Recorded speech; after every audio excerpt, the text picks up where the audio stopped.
One U.S. Capitol Police officer is dead and another is hospitalized with injuries after an apparent attack Friday at a Capitol checkpoint in which a man rammed his car into officers and lunged at them with a knife, police said. Capitol Police identified the slain officer as William Billy Evans, an 18-year veteran of the force.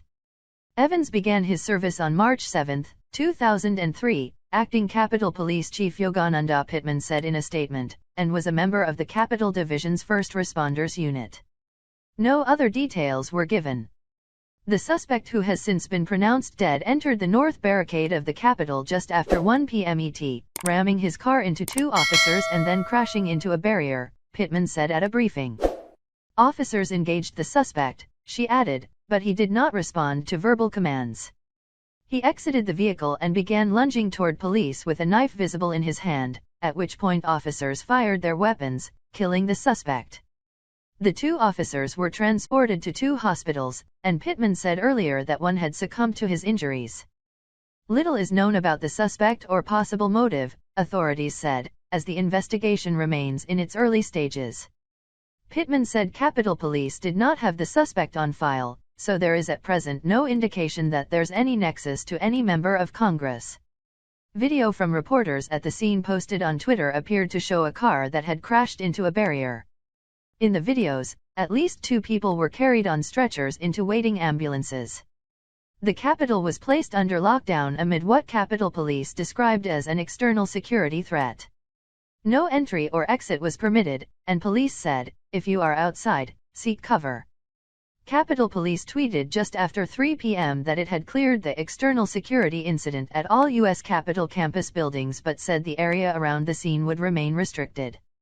The attack occurred as the House and Senate were in recess, though both buildings have staff and reporters working inside.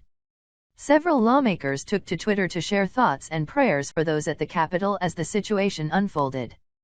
President Biden was in Camp David in Maryland at the time of the attack, according to the White House.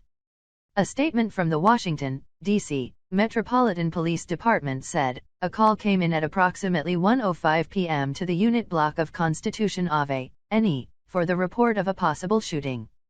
Washington police provided no other details.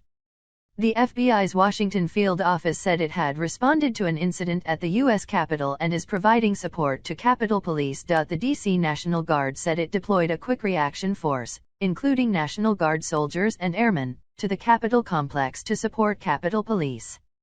Attorney General Merrick Garland has been briefed on the incident, and is actively monitoring the situation, tweeted Anthony Coley, a Justice Department spokesman. Friday's attack comes less than 3 months after the January 6 riot that exposed serious flaws in the Capitol's security apparatus. Temporary fencing erected around the Capitol's outer perimeter was removed late last month, though it remains in place closer to the building. The crash occurred at an access checkpoint to the Capitol.